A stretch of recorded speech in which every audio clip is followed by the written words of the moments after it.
This is a video about how to solve problems with charges that are going through a potential difference using the energy model. Alright, so in this particular problem, we've got this electron that's right here, and it's at location B at the negative 10 volt potential line. Location A is at the negative 5 volt potential line, and location C is at the negative 20 volt potential line. And what we're going to do is we're going to release that electron. So the first question asks, in what direction will that electron move? It could go to the right, it could go to the left. But what we have to remember is that negative charges move from lower electric potentials to higher. In this case, potentials are not vectors. Very important. They are not vectors. So that means lower numbers do include the fact that negative 20 is less than negative 10. So in that case, if this negative 20 is lower than negative 10, and negative charges move from lower to higher potentials, the negative charge is going to move in the direction of location A. So it's going to move to the left there.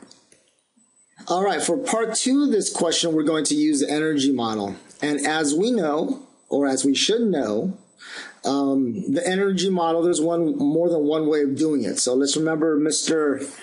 Ekman's phrase, there's more than one way to skin a cat. All right, so using the energy model here. So we're looking at location A and location B. So let's make everything relative to location A. Because the energy model and potential energy in particular is always relative to some point in space, we can just choose some arbitrary point. So I'm going to choose location A to be my arbitrary point of reference. So at the very, very beginning, relative to location A, the electron has a certain amount of electrical potential energy.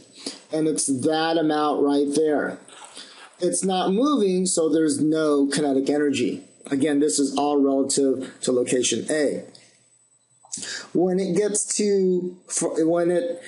from location B, so this initial situation, this is when it's at location B, and it gets to its final setup at location A, so this is when it gets to location A.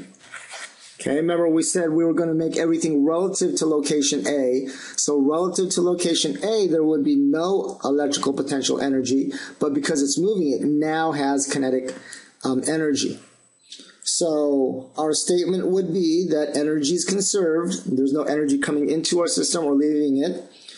And we would say that the electrical potential energy is equal to the kinetic energy. Remember, sometimes we use a symbol electrical potential energy instead of U sub E.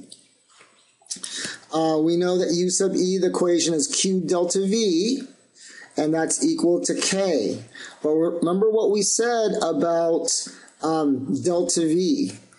We said that we're looking at everything relative to location A. So location A, the delta V for location A relative to location B would be 5 volts.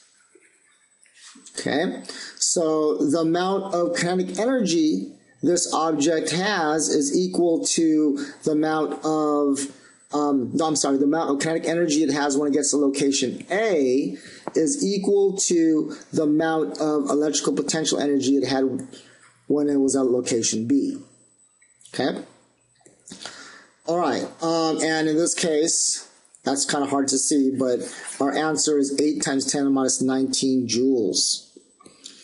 This next part says, how do we convert that, essentially, that value there, to electron volts? So 1 electron volt, by definition, is 1.6 times 10 to the minus 19 joules. So there's 2 conversion factors we can make from that. If we've got an answer in joules and we want to convert it to electron volts, we multiply by that value. However, if we've got a value in electron volts and we want to convert to joules, we want to use that Okay, but since our answer is in joules and we want to convert it to electron volts, we will multiply times that value. So we end up with 5 electron volts. And notice that makes sense because we're taking an electron and we're moving it from 10 to 5, which is a change of 5 volts. So that should take 5 electron volts of energy to do that. Okay, all right. Now, number 4 says, what is the velocity of the electron when it reaches the location chosen in the first part of the problem? So in the first part of the problem, we're getting to location A, and we're still using the energy model. On the right-hand side this time, we'll include the fact that kinetic energy is 1/2 mv squared. And we solve for the velocity, plugging all our values in. Remember, the value for the mass of the electron you can find in your table of information. This is the charge of an electron. And we end up with a velocity by solving that particular equation right there. Okay, here's question 5. It says, assuming it starts from rest at location B, how much work would it take to move the electron from location B to location C? So here's what I'm going to do this time. I'm going to, because remember, there's more than one way to skin a cat. Let's say I choose my arbitrary reference point as being this point right here, location 0 volts. Okay, I'm going to call that my arbitrary reference point right there. Again, there's more than one way of doing this, but this is the way I'm going to choose to do this. Okay, I'm going to say relative to this arbitrary reference point, I've got a certain amount of electrical potential energy from there to there. My electron is experiencing this amount of electrical potential energy at the very, very beginning. At the end, I'm going to say it's going to have a certain amount of electrical potential energy, once again, relative to the 0 volt reference point right here. So that's from there to there. So notice I've got less electrical potential energy at the beginning and more electrical potential energy at the end because I'm making everything relative to that point. Okay. Inside my system, I'm saying there's an electron and whatever object or objects are creating this electric field. Okay, now, in order to go from less energy to more energy, remember, I've got to add work to my system. So we would say work is being done to the system. Okay, now that we've established that work is being done to the system, let's look at what equation we would use. Remember, we said at the beginning everything was going to be relative to location 0 volts. And everything at the end was going to be relative to location 0 volts as well. So we would say that this QV initial, which would be our electrical potential at the beginning, is that quantity there. This is the amount of work it's going to take to get that electron over to this region here. That represents that QV there, that electrical potential energy.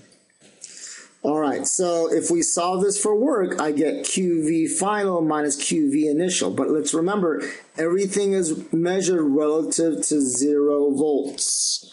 Relative to 0 volts. So in that case, I can rewrite my equation, QV final minus V initial. Okay, my value Q is the charge of an electron. My final voltage relative to 0 is negative 20 volts. And my initial relative to 0 was minus 10 volts. That's where that negative 20 volts comes from. And that's where that negative 10 volts comes from.